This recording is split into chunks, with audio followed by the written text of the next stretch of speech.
Votre question. Oui, mademoiselle.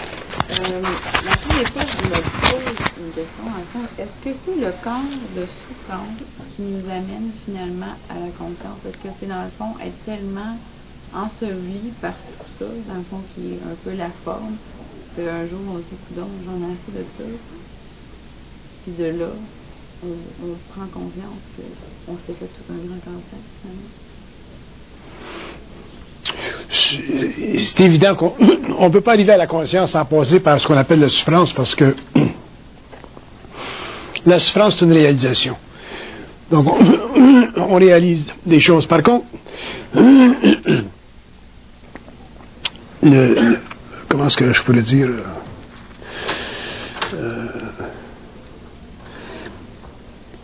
le grand phénomène dans la souffrance humaine, c'est la manipulation. L'homme est réellement manipulé. L'homme est très manipulé à travers ses émotions, ses pensées. Puis, quand on commence à réaliser ça, on s'aperçoit que la manipulation est tellement extensive que c'est la raison pour laquelle on n'a pas de libre arbitre, d'ailleurs. Alors, pour que l'homme en arrive à être libre, puis à être sans souffrance, si vous voulez, il faut qu'il en arrive à réaliser la manipulation, parce que la manipulation fait partie de la programmation de l'homme sur la Terre. C'est une des grandes choses voilées à l'homme, ça. C'est voilé à l'humanité. Puis pour réaliser que l'homme est manipulé, ben, ça prend une conscience occulte, dans le sens qu'il faut parler avec les plans. Une fois qu'on parle avec les plans, ben là on le réalise parce que ça nous est expliqué. Mais la manipulation sur la Terre est tellement extensive que un homme qui n'a pas conscience de la manipulation ne peut jamais s'en sortir. Donc, il ne peut jamais en arriver à avoir de l'identité, il ne peut jamais passer de l'involution à l'évolution, il ne peut jamais en arriver à être bien dans sa peau. Il va toujours chercher le bonheur, puis le bonheur, puis le bonheur, puis le bonheur. Puis, ça fait partie de la distraction de l'ego. Oui? En voyant des jeunes, des super cool avec le pilote au genou, ils sont carrément là-dedans, sans identité. Puis, devant ça, tu te dis, je peux pas arriver à leur faire prendre conscience de leur propre souffrance pour finalement qu'ils se rendent compte que la lumière est en eux, mais que je suis comme devant eux en me disant qu'ils ont toute une lumière, puis j'ai un peu, pas que je vois qu'ils valent bien plus que ce qu'ils veulent bien projeter, là, mais comment arriver à leur faire voir ça? Il faut que vous en arriviez à le voir par vous-même d'abord. Si vous êtes dans la vie en société, ou si vous êtes un professeur, par exemple, vous enseignez aux jeunes, ou si vous êtes en société, dans une relation sociale avec l'humanité, et que vous n'avez pas vous-même votre propre conscience, vous allez toujours souffrir des autres parce que la conscience, c'est très individuel. Que les jeunes aient des trous dans leur pantalon, puis que les jeunes soient dans la drogue, ça fait partie de la programmation de l'humanité, ça fait partie du karma des nations, ça fait partie de l'évolution. La solution à ça, c'est pas que vous en arriviez à amener le jeune à changer de pantalon, mais la solution, c'est que vous en arriviez, vous, à voir clair. Une fois que vous allez voir clair, peut-être que vous allez être capable d'absorber le fait que votre jeune a des trous dans ses pantalons, vous allez savoir que ça va durer 2 ans, ça fait partie de sa phase expérimentale, mais vous en serez pas affecté. La conscience, c'est pour soi, c'est pas pour les autres. Après ça, ben, quand vous avez une certaine conscience, c'est évident, c'est plus facile. Vous avez des moyens un petit peu plus objectifs pour amener des gens à évoluer, des jeunes, par exemple. Puis, ils vont le faire plus facilement parce qu'ils ne sentiront pas chez vous votre autorité, par exemple, ou votre désir d'échange et ainsi de suite. Ça fait que c'est des cas de travailler avec les jeunes. Ils veulent pas être malmenés. Ils ont souffert suffisamment d'autorité, eux autres, dans le passé, qui sont pas intéressants à ça. Mais on ne sait pas comment les approcher. Puis la raison qu'on ne sait pas comment les approcher, c'est parce qu'on ne sait pas s'approcher soi-même. Il faut savoir s'approcher soi-même. Il faut avoir une certaine conscience. Il faut avoir l'identité. La conscience, c'est très personnel. C'est pas social. Ça, c'est sûr. Spiritualité, c'est social. La religion, c'est social, mais pas la conscience. C'est très personnel, la conscience.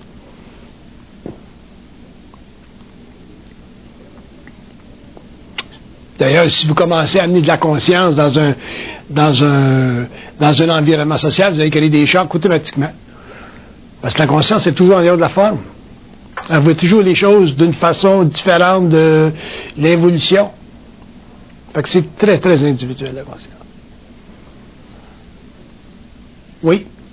Dans le cas qu'on pourrait réussir le clonage humain, comment voyez-vous l'apparition ou la non-apparition de l'esprit dans le cas d'un clonage humain? Bon. En d'autres termes, est-ce que ça va être juste un corps physique, une machine, sans nécessairement avoir de l'esprit? Non. Une âme, ça s'incarnerait d'une boîte de ketchup, si ça pouvait le faire. Quand ils ont besoin d'un corps, ils le prennent. Fait que si on est rendu au niveau science à cloner, ce qui va arriver éventuellement, mais éventuellement, les âmes vont s'incarner là-dedans. Seulement qu'il va y avoir des limites parce que une âme qui va s'incarner dans un corps cloné va être une âme de basse vibration. Donc, vous pouvez vous attendre à des âmes de basse vibration dans un corps cloné. Ça fait encore partie des lois de l'évolution. Mais les âmes vont s'incarner. Un corps humain pour une âme, c'est comme une maison. Que ce soit une cabane ou une belle maison, elle va s'incarner. Fait que, une race de clone, une race clonée, serait une race désavantagée au niveau karmique. Autrement dit, ce serait une race où les âmes seraient de basse vibration. Mais ça fait partie de l'évolution de la science. La science, ça ne s'arrête pas. Ça fait partie de l'évolution de l'humanité. Ça fait partie de la programmation de l'humanité. Ça peut servir des clones. Tout ça. Le problème du clonage, ça va être bien plus un problème d'éthique que d'autres choses. Puis les craintes qu'on a à ce niveau-là. Mais ça fait partie de l'évolution de la science. La science, ça ne s'arrête pas. Ce que vous me dites, dans le fond, c'est que l'homme attend avoir un réceptacle. Un réceptacle, c'est ça. Ouais. Des âmes de haut niveau ne s'incarneraient pas dans un corps cloné. Pour toutes sortes de raisons, parce que déjà dans un corps cloné, il y a des failles. Les forces vitales dans un corps cloné ne sont pas les mêmes forces vitales que vous avez dans un corps normal. Il va y avoir des problèmes au niveau comment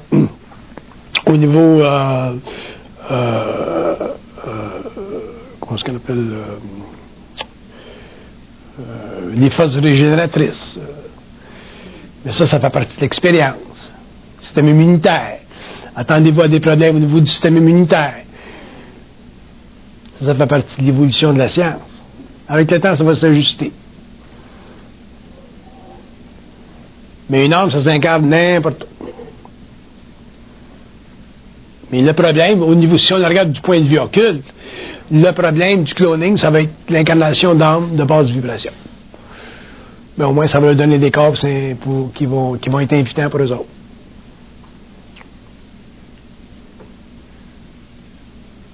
Pour moi, il est seulement là le problème. Il n'est pas au niveau de l'éthique du cloning. Ça regarde les gouvernements, les sociétés, les institutions. Au niveau universel, au niveau occulte, c'est la qualité d'âme qui s'incarne. Est-ce que ça serait comme des zombies? Non, pas nécessairement. Des âmes de basse vibration. N'oubliez pas, une âme, c'est une mémoire, donc quand elle a un corps, mais elle fonctionne par rapport à ce réceptacle-là.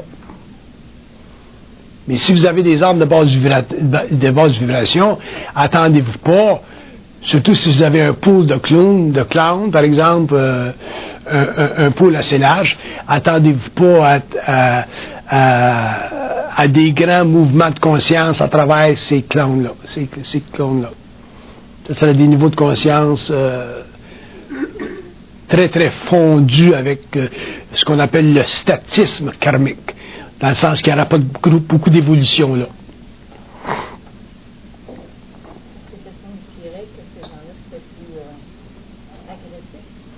Pas nécessairement. Pas nécessairement, mais il pourrait être beaucoup plus passif sur le plan de la créativité.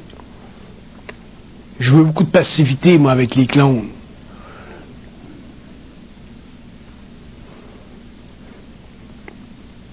Parce que l'agressivité, une âme, quand elle vient, une âme qui s'incarne, elle s'incarne avec un certain bagage, puis elle veut évoluer.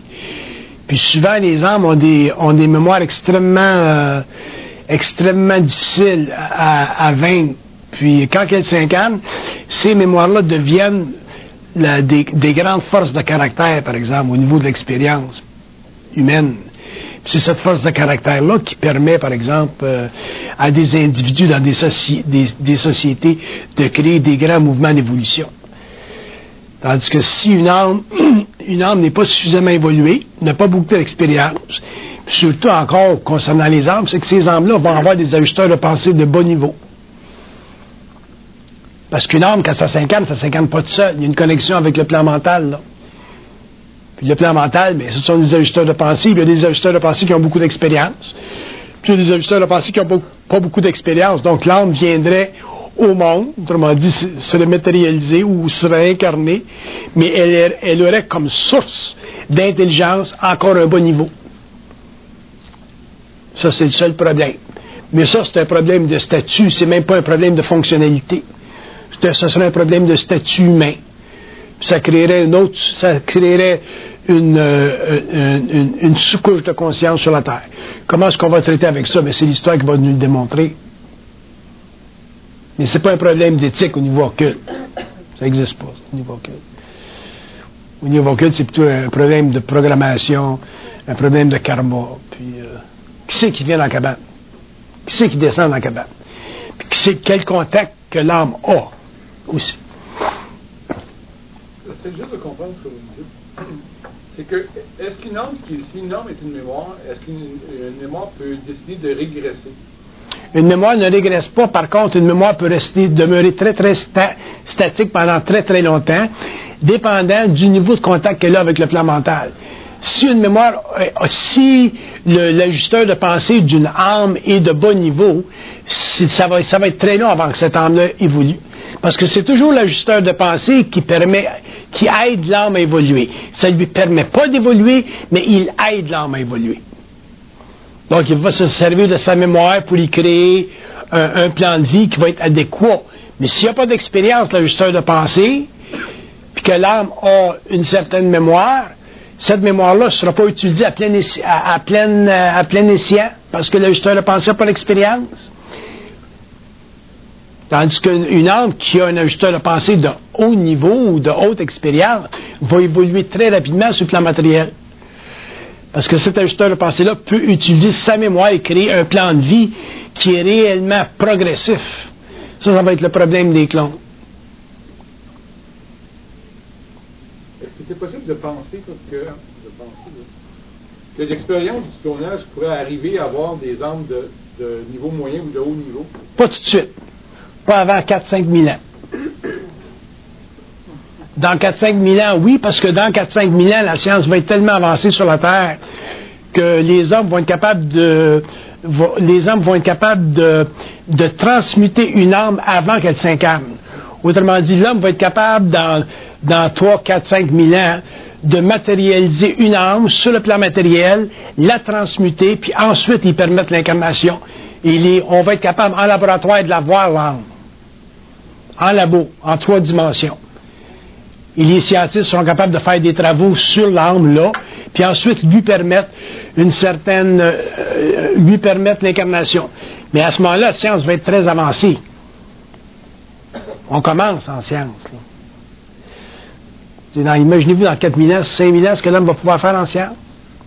Sans parler du contact que l'homme aura avec d'autres civilisations, et ainsi de suite, qui sont déjà rendues à ce niveau-là. L'âme, c'est la fondation de la conscience humaine, de la culture de l'homme, mais ce n'est pas la fondation de l'intelligence humaine.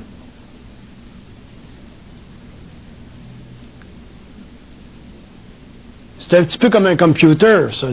T'as un hard disk, ça c'est la mémoire, c'est l'âme, mais t'as un programmeur. Le programmeur, c'est ça. Le tout, c'est le computer, c'est toute la bébelle, c'est tout le phénomène. L'âme, c'est un petit peu la même chose. Quand vous mourrez, par exemple, vous sortez votre corps en conscience astrale, vous voyez tout le déroulement du film de votre vie, là, vite, là. Les gens qui vivent, par exemple, des morts cliniques, ou aussitôt qu'ils sortent de leur corps un peu, ils voient tout le déroulement de leur vie. Bon, mais ça fait partie de la mémoire de l'âme, c'est comme un film. D'ailleurs, votre imagination, ça fait partie de la mémoire de l'âme. C'est comme un film, votre imagination. Bon, mais cette mémoire-là, ça fait partie de... C'est lié en termes d'activité. C'est ça qui permet la manifestation des architectures de votre mental inférieur. Mais ça n'a rien à faire avec votre intelligence créative. C'est simplement le matériel utilisé par l'intelligence créative pour reformater la conscience, pour redonner à votre conscience des nouveaux niveaux de perception, de compréhension ou de science. Et dans 3, 4, 5 000 ans, l'homme va être très, très avancé en science. Et l'homme sera capable de travailler sur l'âme un petit peu comme on travaille aujourd'hui sur les embryons. Au lieu d'être de manipulation génétique, ça va être de manipulation... Au lieu que ce soit de la manipulation génétique, ça va être la manipulation de la forme éthérique pure. Puis ça va être très avancé.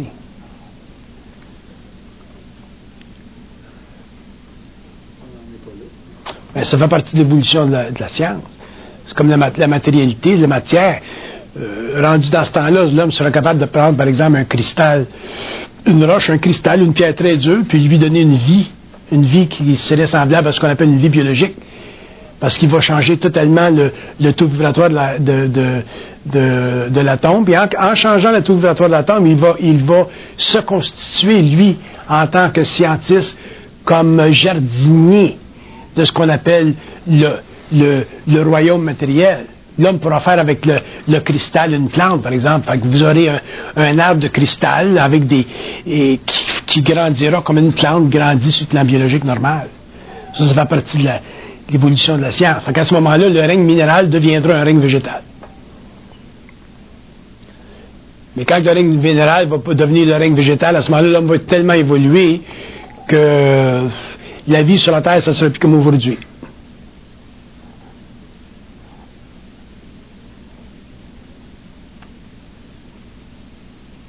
Mais il faut regarder ça avec les yeux de l'esprit, pas avec les yeux de l'ego. Parce qu'avec les yeux de l'ego, ça décourage. Tandis qu'avec les yeux de l'esprit, mais c'est normal. Imaginez-vous 25 000 ans, 50 000 ans.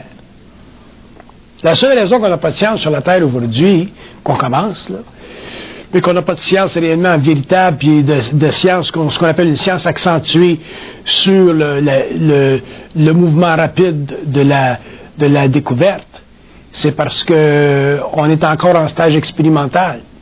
Notre science est extrêmement, puis elle a été très, très conditionnée pendant longtemps par les religions. Et à partir du moment où la science est plus conditionnée par la religion, que la science est plus conditionnée par l'éthique, la science est plus conditionnée par la philosophie, puis que les laboratoires ou que les scientistes vont être libres d'investiguer le phénomène de la matière librement, la science va aller très, très, très, très rapidement. On commence à rentrer dans de la science. C'est pour ça que c'est si merveilleux ce qu'on crée, puis ce qui se développe.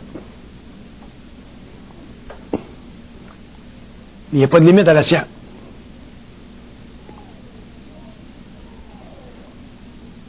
Est-ce qu'il y a une limite à l'évolution de l'homme? Il n'y a pas de limite à l'évolution de l'homme. L'évolution de l'homme va passer d'un stage à un autre. Ce sont des cycles qui éventuellement ont un terminal, mais éventuellement l'homme n'aura plus besoin de corps matériel. Il va évoluer sur un plan totalement morontiel. L'homme ne retournera plus à la mort comme on a fait pendant l'évolution. L'homme va aller vers une conscience morontielle, puis le contact avec l'ajusteur de pensée va demeurer.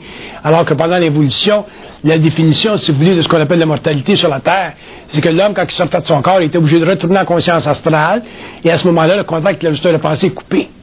Un mort, c'est ça. Un mort, c'est un âme qui ne peut plus parler avec son ajusteur de pensée. Tandis qu'un homme morontialisé, c'est un être qui continue, après la mort, à être en communication avec son ajusteur de pensée. Ça, on appelle ça la fusion. Mais ça fait partie de l'évolution, ça ne fait pas partie de l'involution. C'est ça la différence entre l'involution. Une autre définition de l'involution, c'est que dans l'involution, l'homme est obligé de retourner au plan astral. Dans l'évolution, l'homme retournera au plan morontiel. Donc, le contact entre l'homme, entre le mortel et l'ajusteur de pensée va être maintenu. Tandis qu'ici, le contact entre l'homme et l'ajusteur de pensée est brisé. C'est ça la mort, d'ailleurs. La mort, c'est la finalité, la brisure du lien entre l'homme et l'ajusteur de pensée. C'est pour ça qu'il n'y a pas... C'est pour ça que les morts ne sont pas intelligents. On pense qu'ils sont intelligents, mais c'est des vracons. Tu parles avec un mort, il n'y a pas d'intelligence quand tu parles avec un mort. Ils ont simplement la mémoire qu'ils ont. Si c'est un cardinal qui est mort, il va avoir l'orgueil du cardinal. Si c'est un petit curé, il va avoir la niaiserie, la naïveté du petit curé. Si c'est un menuisier, il va avoir le petit esprit de menuisier qui n'a pas été très, très éduqué, qui peut être très bon, charitable. Fait que les morts ont toujours la personnalité qu'ils ont eue quand ils ont laissé le plan matériel. Fait que quand tu es en communication avec ça, tu es mieux de t'assurer que le mort avec lequel tu es en communication soit de haut niveau. S'il n'est pas haut niveau, ben, tu ne peux pas être de haut niveau. Fait que le problème d'identité des hommes sur la Terre, c'est justement ça.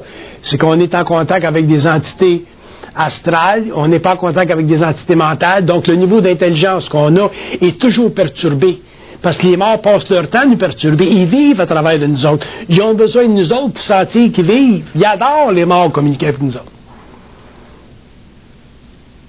Ceux qui font des contacts télépathiques avec le plan astral, qui font de la médiumnité, ainsi de suite, le voient tout de suite.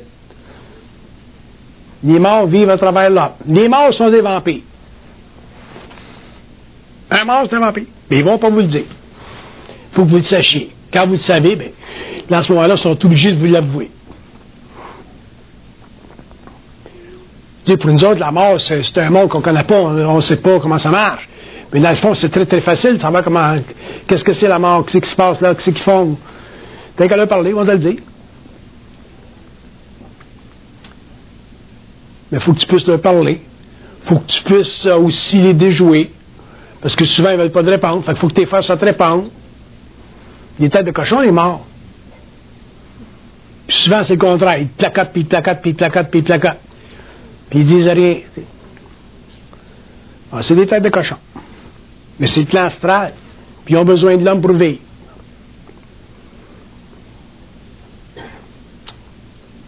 Quand tu dis que tu parles avec un mort, est-ce que c'est nécessairement quelqu'un qui est dans ton entourage aussi?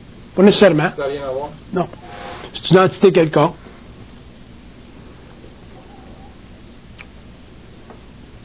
Puis ils ont beaucoup de pouvoir sur l'homme, puis ils ne veulent pas le perdre. D'ailleurs, c'est leur grande crainte. Perdre leur pouvoir sur l'homme pour les morts, là, c'est un petit peu comme nous autres si on faisait face à une grande pénurie de nourriture sur la terre. On serait inquiète si on ne pourrait pas manger, là. Si toute notre nourriture serait radiée, on ne pourrait plus manger, là. On vivrait des grandes inquiétudes. Eux autres, c'est la même affaire. Fait que... Il faut savoir discerner comment ils s'adressent à nous. Ouais, mais ça fait partie de la conscience. Éventuellement, ils peuvent plus communiquer avec nous autres. Mais chez l'homme en général, l'homme est habité par la mort. On est habité par les morts. On n'a qu'à regarder nos façons de penser. Il n'y a pas un homme conscient, il n'y a pas un homme intelligent, il n'y a pas une conscience créative, ou il n'y a pas un aspect de l'intelligence chez l'homme qui se manifesterait négativement, comme on vit souvent des manifestations psychologiques au niveau de notre ego. Les gens là, qui se pensent pas intelligents, puis qui se pensent pas ci, puis qui se pensent pas ça, ça vient tout du plan astral, ça. Ça serait jamais l'ajusteur de pensée qui te fera penser que tu n'es pas intelligent. C'est pour ça que les gens... quand l'homme se diminue, que l'homme est tout petit, là, ça fait toute partie de la manipulation astrale. C'est ça l'évolution. Ça a toujours été caché à l'homme, parce que l'homme n'a jamais eu de contact avec le plan mental. Si tu n'as pas de contact avec le plan mental, tu es fait à l'os. Le seul contact que tu as, c'est avec le plan astral, tu as une personnalité. C'est ça qui crée la conscience évolutive. Ça dure depuis des milliers d'années. Il était temps que ça change. Ça change pas quand tu veux. Ça change quand il y a des grands cycles d'évolution qui recommencent, là, comme l'évolution.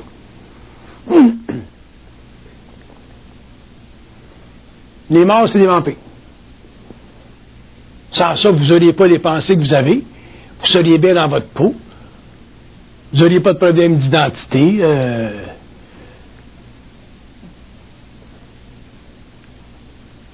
Pourquoi est-ce que l'homme n'est pas bien dans sa peau? Pourquoi est-ce que l'homme a toujours un problème existentiel? On n'est pas bien dans notre peau. C'est à cause de ce qui se passe sur les plans. Il faut que ce soit réglé, il faut qu'on le règle ça, mais il faut savoir qu'on pense ce qu'on pense. Parce que tant que l'homme n'aura pas réalisé ça, l'homme n'aura pas pénétré, déchiré le voile de sa conscience subjective planétaire. Oui? Moi, j'ai une question de savoir si c'est de la musique au lieu des paroles qu'on nous envoie des pensées, la musique qui nous empêche de dormir. N'importe quoi. Nous fatiguer l'esprit, tout ça, c'est tout. Ça cherche quoi, ultimement, un mort à nous faire vivre? C'est de quoi ils se nourrissent exactement? Ils se nourrissent les morts de notre souffrance. Un mort n'est pas bien quand on est bien. Un mort est bien quand on n'est pas bien. Comment ça marche? Pourquoi c'est comme ça? C'est comme ça parce que pour eux autres, quand on n'est pas bien, on libère une énergie émotionnelle. Puis cette énergie émotionnelle-là, pour eux autres, ils avouent. Puis ils se nourrissent de ça. Parce que quand on est bien, il ne se passe rien pour eux autres. Ils ne sont pas intéressés à ce qu'on soit bien. L'esprit, oui. Mais la mort, non. C'est pour ça que c'est une lutte entre la mort et l'esprit. La vie sur la Terre, c'est un combat qui dure 90 ans entre les morts et ton esprit. Entre le mort et ton esprit. Quand ils disent que l'homme, c'est un mort vivant, c'est ça que ça veut dire. Sans ça, l'homme sera toujours bien dans sa peau. C'est l'astral qui nous empêche d'être bien dans notre peau. Mais il faut savoir comment ça marche. Une fois qu'on sait comment ça marche, ben, on se laisse pas influencer par l'astral, on est de moins en moins influencé par l'astral, on donne plus beaucoup d'importance à l'astral, donc on arrête de se subjectiver, puis éventuellement, ben, on a une conscience objective. Fait que notre seul pouvoir, c'est de ne pas écouter. Notre pouvoir, c'est... Non. Notre pouvoir, c'est pas de ne pas écouter parce qu'ils sont capables de nous forcer à écouter. Notre pouvoir, c'est d'être capable de ne pas mettre d'importance dans ce qu'on écoute. Puis éventuellement, ils lâchent. Puis éventuellement, ils changent de place. Puis éventuellement, ils trouvent un autre corps. Puis c'est à ce moment-là, ben, le contact avec l'ajusteur de pensée se fait. Ils vont chercher un autre corps. Parce que là, ils sont plus... Une fois qu'ils sont capables de te magnétiser, ils vont magnétiser quelqu'un d'autre. Le problème avec l'homme, c'est que ce qu'on vit dans notre tête, bon, je vous donne un exemple, parce qu'il faut donner des exemples. La fille, elle a un chum, elle vient de perdre son chum. Là, elle souffre, elle pleure, puis elle tombe dans une état de dépression, fait que là, ils vont jouer sur ça. Ils se nourrissent de ça. Tandis que si la fille était réellement en contact avec le plan mental, ben, t'as un de perdu, 10 de trouvé, tu sais. Ça fait partie de l'évolution. On a eu du fun ensemble, là, la vie continue. Mais c'est pas ça. Là, elle déprime. Je n'aurai jamais un autre comme lui. Je vous donne des exemples stupides, là, tu sais. Puis c'est là que l'astral entre en jeu. C'est comme le gars qui paye sa job. Je n'aurai jamais une de même, tu sais. Fait que, on est toujours manipulé. Ils ont le pouvoir de créer des événements dans l'astral ou c'est toujours fondamental que ça vient, puis eux, ils s'en servent. Ils créent des événements dans l'astral, puis ces événements-là qu'ils créent dans l'astral font partie d'une certaine programmation. Seulement, l'homme conscient est capable de neutraliser ces événements-là. Mais il faut être conscient. Ils vont créer des événements dans l'astral. Ça fait partie de leur game. Ils sont très occupés, les morts. Hein? Il n'y a pas de chômage là, tu me le dis. Très occupés. Très, très, très occupés. Surtout dans des temps de guerre, là, ils sont encore plus occupés. Quand il y a la guerre, quand ça va mal ici, ça va bien pour eux autres. Tout le temps. Bernard, c'est quoi la différence entre la magnétisation et la magnétisation, c'est le rapport naturel entre la conscience des plans et l'homme. Quand tu es conscient de l'astral, tu es magnétisé. Quand tu es conscient du mental, tu es magnétisé. Parce que tu prends conscience qu'il y a des intelligences sur d'autres plans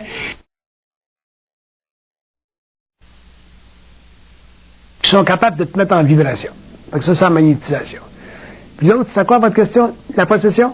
La différence entre la manipulation et la manipulation. Ah oui. Puis la manipulation, mais la manipulation, c'est le manque de contrôle qu'on a sur la magnétisation. La possession, c'est la subjectivité énorme. C'est l'incapacité de l'homme de se libérer de la magnétisation astrale. Avec l'incapacité de ça, il dit à quoi? Ben, c'est le manque d'expérience. Puis je dis la possession est due à la magnétisation astrale. Je pourrais même dire que la possession est due à la magnétisation mentale. Moi, je l'ai vécu. La possession est due à la magnétisation mentale. Au début de ma fusion, c'était en 1969. Ça m'a pris des années pour en arriver à contrôler ça. C'est pas évident. C'est pas le lendemain matin que tu contrôles ça, là. Faut que tu aies l'expérience. Faut que tu saches comment ça marche. Faut que tu connaisses la game. Puis c'est au cours des années que tu en arrives à connaître la game, puis à contrôler ça, puis éventuellement, ben, tu neutralises ça. Une fois que tu l'as neutralisé, ben, tu as un niveau de conscience suffisamment développé pour être bien, bien averti de ce qui se passe dans l'invisible. Puis à ce moment-là, tu es capable de parler avec eux autres, mais tu parles avec eux autres, puis ton rapport avec eux autres est pareil comme si tu étais en rapport avec l'homme. La seule chose, c'est qu'ils n'ont pas de corps physique, c'est la seule différence. Mais l'intelligence, puis la manifestation de la personnalité astrale est là, comme la manifestation d'une entité universelle, comme un ajusteur de pensée est là. Tu es voué, tu sais comment ce qui fonctionne, tu connais leur game, tu connais le jeu. Fait que là, tu es libre. C'est un petit peu de même, ça marche. C'est quoi les lignes de force qui permettent? Bien, c'est l'ouverture du canal.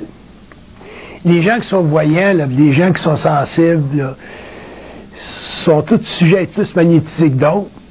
Le gros gars qui travaille en construction, lui, puis qui est bien matériel, là, c'est juste ici là, que ça se passe, il ne voit pas ça.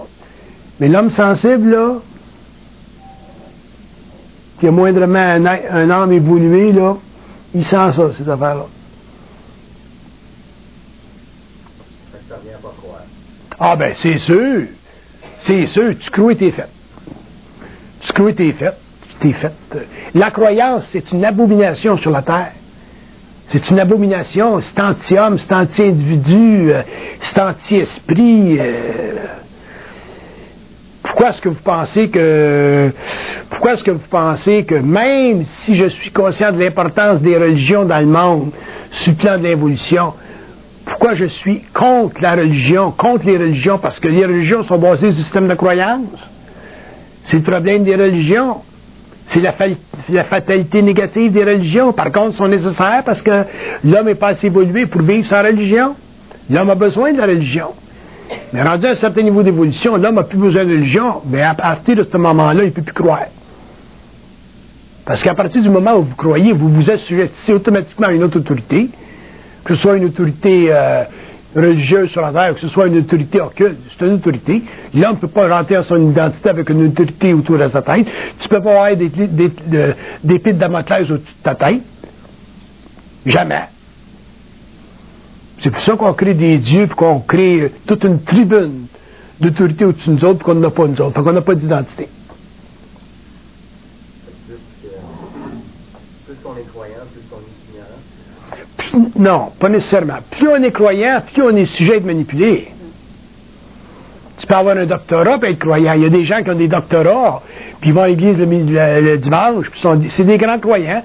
Ça fait partie de leur vie, c'est leur vie naturelle, puis ils sont bien là-dedans, c'est normal. Mais ils sont toujours manipulés. Parce que la croyance invite l'homme à subir le joug d'une autorité au-dessus de lui.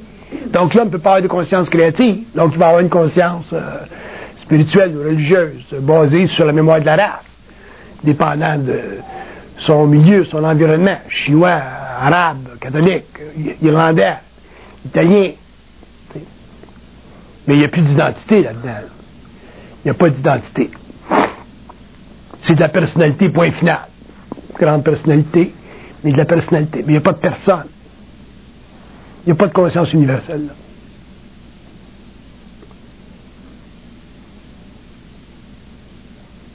Oui? Le plan morantiel, c'est qu'on entend parce que... Le plan morantiel, c'est un plan où l'homme, en évolution de conscience, après sa sortie du corps matériel, ne retourne pas au plan de la mort, donc il ne retourne pas au plan astral. Pourquoi? Parce qu'il est en contact avec son ajusteur de pensée. Donc le plan morantiel, c'est un plan d'évolution qui est totalement libre du karma de la race, qui est totalement libre du karma personnel. C'est un plan universel où l'homme apprend à créer, alors que dans le plan de la mort, l'homme ne peut pas créer. Dans le plan morontiel, l'homme apprend à créer, puis c'est dans le plan morontiel d'ailleurs que l'homme va créer de nouvelles civilisations, d'autres mondes, des nouveaux mondes qui n'existent pas aujourd'hui. Ça fait partie de la destinée des âmes, ça, de rentrer dans le plan morontiel. Le corps morontiel, c'est simplement une enveloppe de lumière qui fait partie de la dissociation totale de ton être-té du monde de la mort. Ce qui reste, quand tu es dissocié du monde de la mort, ce qui reste de toi, c'est ton corps morontiel. Quand tu es associé au monde de la mort, tu as un corps morontiel qui est extrêmement diminutif, puis tu as un corps astral qui est très, très présent.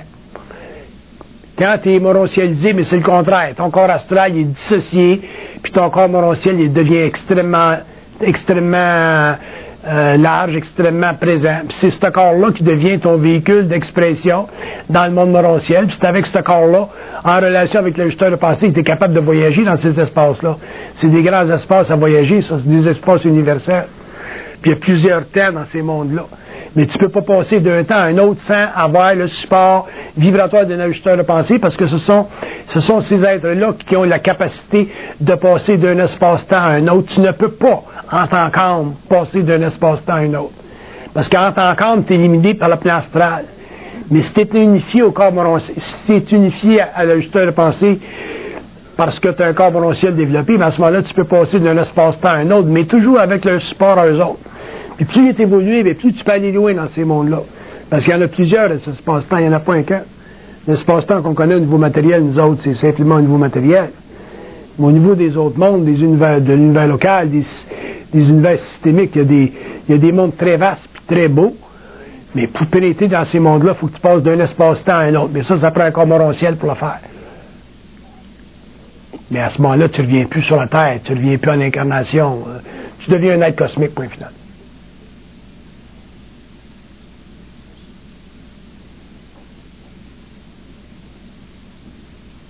Oui? L'objectif final de l'âme, c'est la reliaison avec l'ajusteur de pensée. Mais sur la Terre, avant la mort. Ce qu'on vous appelait la fusion, c'est ça. L'unification du principe mortel avec le principe universel. Ça, c'est l'objectif de l'âme dans son processus évolutionnaire. Toutes les âmes recherchent ça. Toutes les âmes vont vers ça, dans le temps. Mais le temps, ça peut être long. Le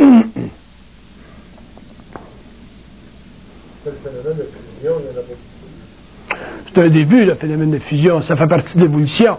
L'évolution, ça a duré des milliers et des milliers d'années. L'évolution, ça va durer des milliers et des milliers d'années pour l'humanité. Mais pour l'homme en tant qu'individu, ça se fait dans une vie, à différents degrés, dépendant du niveau d'évolution de l'âme, dépendant de sa programmation. C'est pas tout le monde qui peut vivre des fusions. Ça dépend de l'évolution de l'homme. Éventuellement, l'âme va fusionner. Ça fait partie de ce qu'on appelle le retour à la source. Mais quand l'âme va retourner à la source, l'âme ne reviendra plus sur la Terre. Fait que graduellement, éventuellement, il va y avoir une grande diminution de la population terrestre. La raison pour laquelle il y a des problèmes de population sur la Terre, c'est parce que toutes les âmes veulent rentrer ici d'un corps. Fait que, aussitôt qu'il y a un corps, ça descend. Bon. Éventuellement, quand que l'homme va commencer à retourner à la source, il va y avoir de moins en moins d'incarnations sur la Terre, puis éventuellement, il n'y aura plus d'incarnation. Puis quand il n'y aura plus d'incarnation sur la Terre, la race humaine disparaîtra, l'homme passera à une évolution jupitérienne. En passant à l'évolution jupitérienne, l'homme va être sur le plan morontiel, au lieu d'être sur le plan astral, puis d'être sur le plan matériel. Il n'y aurait plus besoin du plan astral parce qu'il va être moroncialisé, puis il n'y aurait plus besoin du plan matériel parce qu'il n'y aurait plus de karma. C'est intéressant. Question? Oui? C'est une différence entre rapidité de compréhension et intelligence et reliée. Rapidité de compréhension, ça dépend. Vous pouvez avoir une intelligence subjective, vous pouvez avoir un très haut niveau de compréhension. La rapidité de l'intelligence, de la compréhension de l'intelligence créative, c'est un autre niveau, c'est une autre sorte de rapidité. Elle est très, très vibratoire, elle n'est pas basée sur de la mémoire.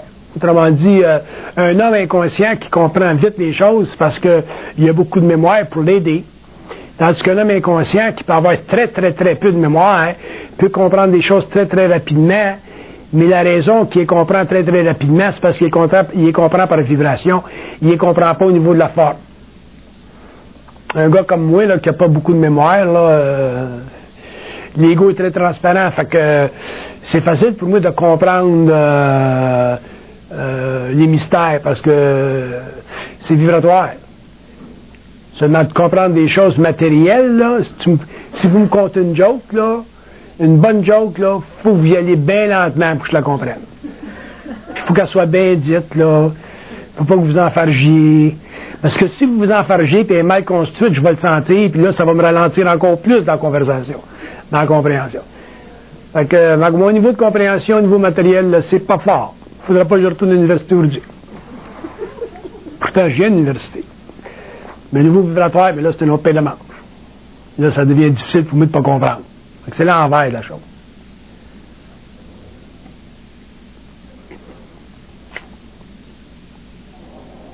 Si je comprends bien, dans le monde dans lequel on vit, si on fonctionne par vibration, on devient presque fonctionnel. Exactement. C'est pour ça qu'il faut pas trop s'énerver, il faut pas trop chercher à se changer soi-même. Parce que l'homme va être changé par en haut, pas par en bas. C'est pour ça que je dis tout le temps aux gens, la conscience, puis tout ça, là, occupez-vous pas trop de ça. Ça va se faire tout seul. À partir du moment où l'homme est en évolution de conscience, ça se fait tout seul. Puis le reste, mais occupez-vous de votre steak. D'ailleurs, ça fait partie de la maturité, ça, de pouvoir vous intégrer en matière, puis faire vos jobs, puis élever vos enfants, puis aller à l'église si vous y allez encore, puis, tu sais, travailler pour l'hydro si vous travaillez pour l'hydro. Ça prend de la maturité. Sans ça, vous allez perdre les pédales. Fait que l'occultisme et l'ésotérisme, là, connectez-vous pas trop à ça. C'est intéressant de savoir que ça existe, là. Puis avec le temps, mais vous allez être capable de pouvoir traiter avec ça d'une manière plus facile parce que vous allez chercher moins la vérité, puis vous allez chercher moins à comprendre. Mais tant que vous cherchez à comprendre, là, vous êtes mieux de comprendre vos affaires à l'école, puis comprendre vos affaires dans la compagnie, puis restez proche de vos boss, puis pas trop proche de moi.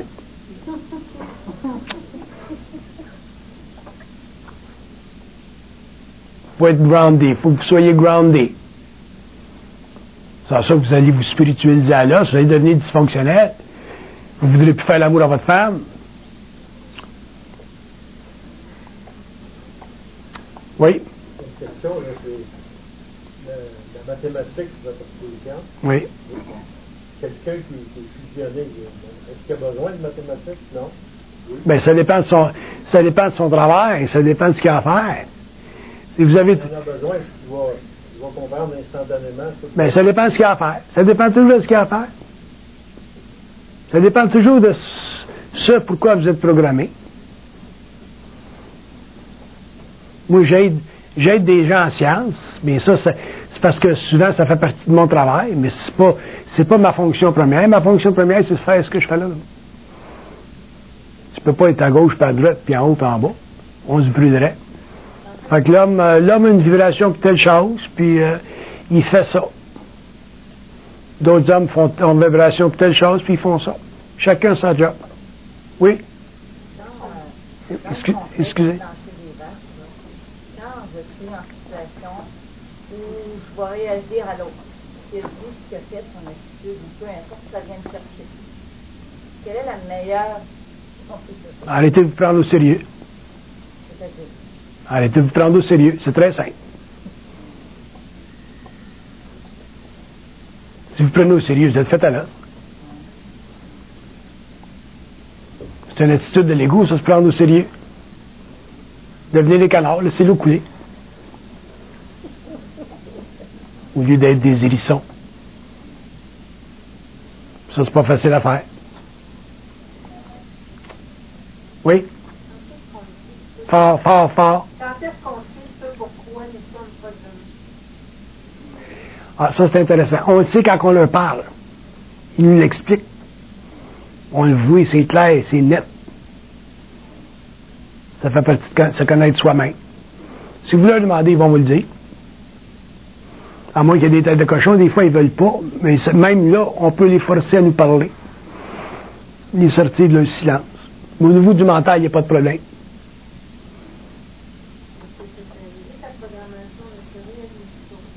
La programmation, elle se réalise tout le temps. La programmation, c'est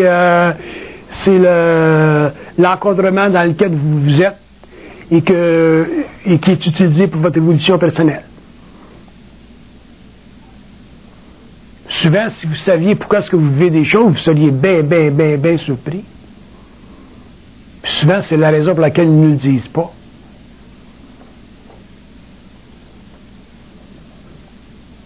Il y a bien des choses qu'on vit, puis si on savait pourquoi on les vit, on serait, puis on serait expliqué pourquoi est-ce qu'on vit ça, on serait découragé. Puis c'est pas bon parce que ça fait partie des vies antérieures, ça. Fait que ça n'a rien à faire avec notre vie personnelle right now. Fait que c'est pas bon d'en savoir trop du passé. Mais ce qui est bon de savoir, par exemple, c'est qu'on est très manipulé ici dans le présent. À partir de ce moment-là, on peut défaire ça, ces programmations-là. Bien, dans le sens qu'on peut toujours ajuster notre vibration, on peut toujours devenir plus créatif, plus personnalisé, plus individualisé. Puis en arriver à dépasser ça, c'est à dépasser ça, cette programmation-là. C'est ça la liberté. Être libre, c'est comprendre sa programmation, puis pas en être affecté. Ne pas être libre ou avoir un libre arbitre, c'est être dans la programmation puis en être affecté. Ben là, ils ont bougé de l'autre bord à ce moment-là. On a toujours une programmation. Il n'y a aucun homme sur la Terre qui n'a pas de programmation. Être programmé à rien faire, ça fait partie d'une programmation. Il y a du monde qui souffre à rien faire. Ils voudraient faire quelque chose, ils ne sont pas capables.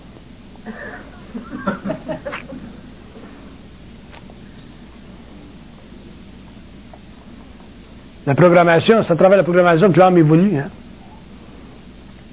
C'est à travers la programmation puis la conscience de la programmation que le mortel peut venir en communication télépathique avec le double puis la comprendre, sa programmation. Ben, il faut leur parler. Il faut leur parler. Pardon? Ben, il y a un rapport télépathique avec le double. Faut que tu leur parles. Si tu leur parles pas, tu peux pas le savoir. Si on pense qu'on pense, on ne peut pas rentrer en compréhension de notre programmation, mais si on peut parler avec eux autres, à ce moment-là, ça devient facile de comprendre notre programmation. Ils nous l'expliquent. T'es né bossu pour telle raison. T'es jaloux pour telle raison.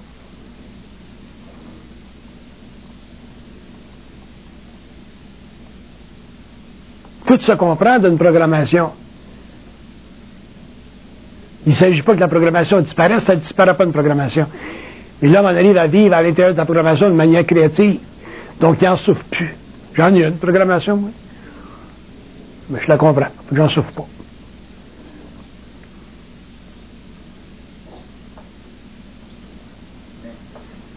Oui? Comprendre ta programmation, ça peut causer un choc? Non. Comprendre que sa programmation, c'est intéressant. C'est très intéressant. Au contraire, ça élimine les chocs. Si je suis une fille de 17 ans, moi, puis je m'ai fait violer, puis je me fais expliquer pourquoi j'ai été violé par eux autres, c'est le fun. Pas le viol, mais se faire expliquer. Mais si je me fais pas expliquer, là, je suis fait à l'os. Là, je vais souffrir, puis... Mais une fois que tu te fais expliquer ta programmation par eux autres, la vie devient très, très simple au niveau de tout ça, là, cette explication-là. C'est extraordinaire. Moi, je me suis fait expliquer des choses en 69 quand j'ai vécu le début de ma fusion, puis ça m'a ouvert les yeux sur ma vie, puis des aspects de ma programmation que j'aurais jamais pensé. Puis c'est parfaitement intelligent. J'ai trouvé ça super.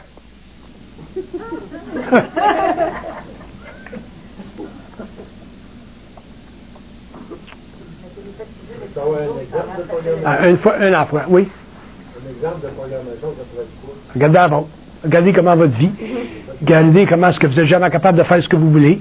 Ça fait partie de votre programmation, ça. Vous avez ça une cul depuis des années, cette affaire-là. Pas capable de faire ce que je veux. Ça fait partie de votre programmation. Ça a toujours créé chez vous une lourdeur, une sorte de tristesse. Bon, ça, c'est ben oui, effectivement. Il y a une raison, ça. Chacun de vous autres, vous l'avez. Je ne vais pas commencer à vous compter vos programmations, mais je vous explique comment ça marche. Oui.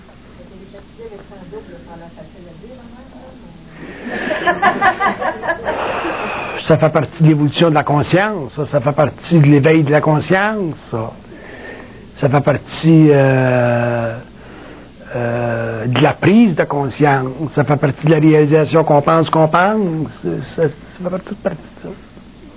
Ça se fait petit à petit. Je vous le dis que l'homme pense qu'il pense. Fait que partez de là, à partir du moment où vous savez ça, c'est déjà une clé d'évolution. Checkez-vous.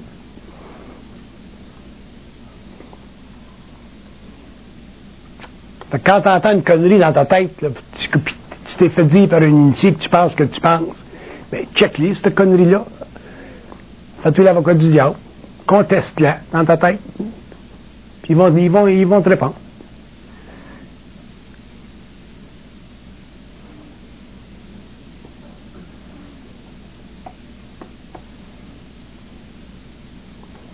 Il faut faire la différenciation entre la parole et le fait qu'on pense. Dans le sens au niveau du dialogue interne qu'on peut avoir versus la parole parler. Avec le temps, ça s'ajuste, puis ça s'intersecte. Ça, c'est l'expérience qui amène ça. Un jour, ce qui se passe dans la tête et ce qui parle, c'est la même affaire. Tandis qu'aujourd'hui, bien, ce qui se passe dans la tête et ce qui se parle, c'est pas pareil. Fait qu'au lieu de parler, vous jasez. Fait que vous apprenez rien, parce que vous jasez. Vous êtes disconnecté de ce qui se passe au niveau du mental. Puis votre parole, ou ce que vous appelez votre parole, que moi j'appelle la jasette, c'est connecté à vos émotions et votre mémoire de race. À ce moment-là, pour établir un dialogue avec l'autre bord, il faut poser la question de votre nom, c'est quoi cette programmation? Est-ce que c'est mieux de poser une question que de parler, ou ça peut être répondu? Mais commencez à le faire. C'est individuel, ils vont répondre il n'y a pas un individu qui a le même contact avec eux autres. Commencez à le faire, puis vous allez voir comment ça marche. Testez-vous. Poser la question mentalement. Pardon? Poser la question mentalement. C'est ça. Ils vont vous renvoyer une pensée, puis checkez-les. C'est pas en disant nous autres mêmes verbalement. Non, allez par en dedans. Toujours par en dedans. Si vous posez une question, je vous donne des exemples pour vous faciliter l'œuvre. Si vous allez par en dedans, vous dites, t'es-tu intelligent? Peut-être qu'ils ne répondront pas, parce qu'ils ne veulent pas dévoiler qu'ils sont là. Ça, c'est une de leurs grandes trappes. Mais forcez-les à se dévoiler. Vous avez un qu'à dire, mais sors de ton silence. Puis d'un coup, il va dire, oui. Parce que l'homme est capable de les forcer.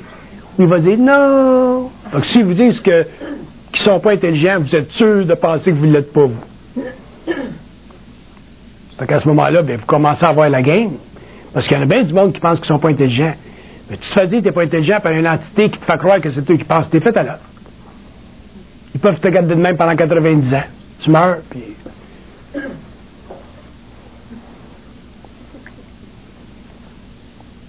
Au moins, si l'entité dit oui, ben, au moins c'est déjà oui. Déjà positif. Après ça, démontre-moi-les.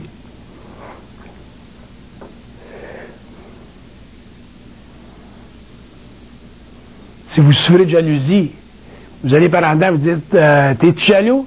Il va dire oui. Là, tu vas voir que c'est pas toi qui es jaloux, c'est l'entité à travers toi qui est jaloux.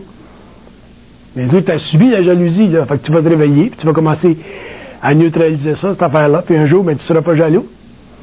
Tu vas dire à ta blonde, ben, tu peux sortir à soir, tu reviendras quand tu voudras. Elle va dire, oui, qu'est-ce qui se passe? Tu vas aller voir Bernard Montréal?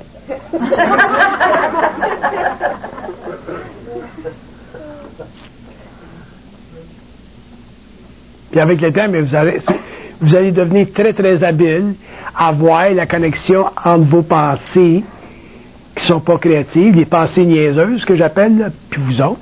C'est pas vous autres, ça, ces pensées niaiseuses-là. Vos pensées intelligentes, ça, c'est vous autres. Ça vient de votre mental. Mais vos pensées stupides, là, qui sont à la base, puis qui créent vos personnalités, puis qui créent votre dysfonction psychologique, là, qui vous fasse en tant qu'ego à toujours vous remettre en question, ça vient de l'astral. Ça vient pas de votre lumière, ça, cette affaire-là. De temps en temps, vous avez un petit peu de lumière, mais la plupart du temps, c'est du blackout. Tandis que si vous étiez à votre lumière tout le temps, du blackout, il n'y en aura pas. Vous ne vivriez jamais ça. Et ça, c'est l'évolution. C'est ça, la conscience. checkez vos faiblesses, checkez, vous êtes jaloux, vous avez peur, vous êtes orgueilleux, je ne sais pas, moi, les choses que vous pouvez avoir en tant que personnalité. Puis allez par en dedans, puis posez la question. Vous allez voir d'où ça devient, ça, ces conneries-là. Fait qu'éventuellement, vous allez devenir libre de ces affaires-là. C'est des égrégores, ça. C'est de la pollution, c'est des coques astrales qui se tiennent autour de vous autres. Puis ça va vous manger toute votre vie, ça. Vous avez des défauts et des qualités. C'est pas normal. Un homme, ça n'a pas de défauts puis ça n'a pas de qualités. C'est la polarisation de l'ego, ça, des qualités et des défauts. L'homme est intelligent à point final. Mais s'il n'est pas dans son intelligence, à ce moment-là, il est dans une forme d'intelligence inférieure, puis il y a des défauts, puis il y a des qualités. Puis ton boss, mais il confirme ça, puis tes parents confirment ça, puis tes chums confirment ça. Puis ta femme qui t'aime ça, tu le confirmes encore plus.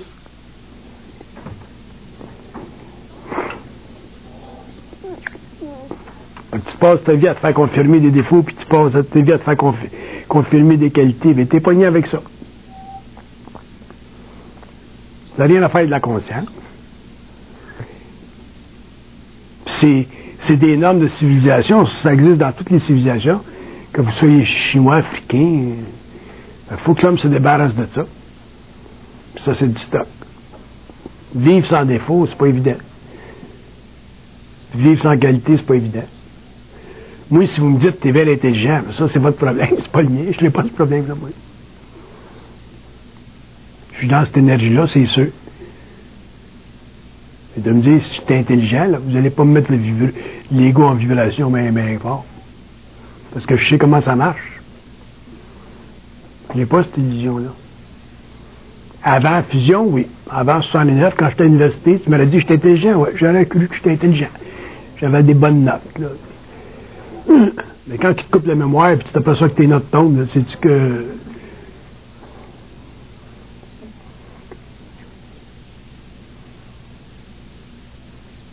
Qu'est-ce que vous pensez de la fusion entre deux personnes humaines? La quoi? La fusion entre deux personnes. Ça veut dire quoi, ça? Qui existent sur la planète. Expliquez-moi ça. Simultanément en télépathie. Qu'est-ce que vous voulez dire par fusion entre deux personnes humaines? Ça peut être un contact qu'on ignore, puis à longueur, au fur et à mesure que le temps passe,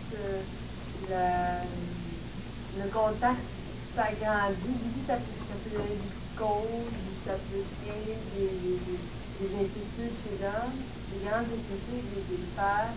Et là, le langage s'éclaircit de plus en plus, on entend des choses réelles, là, comme vous dites, qu'on a mis en contact avec son état de pensée.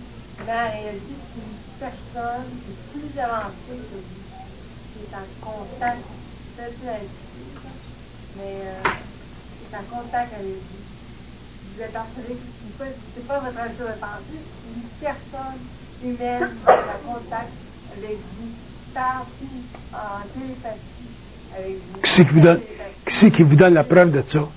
Qui c'est qui vous donne la preuve que c'est une personne humaine qui est en contact avec vous? Qui c'est qui vous... Qui c'est qui vous dit que c'est pas une synchronicité qui est faite à partir des plans, qui vous donne l'impression que c'est comme ça? Parce que vous êtes encore dans une conscience trop spiritualisée, puis vous êtes envoûté par la personne.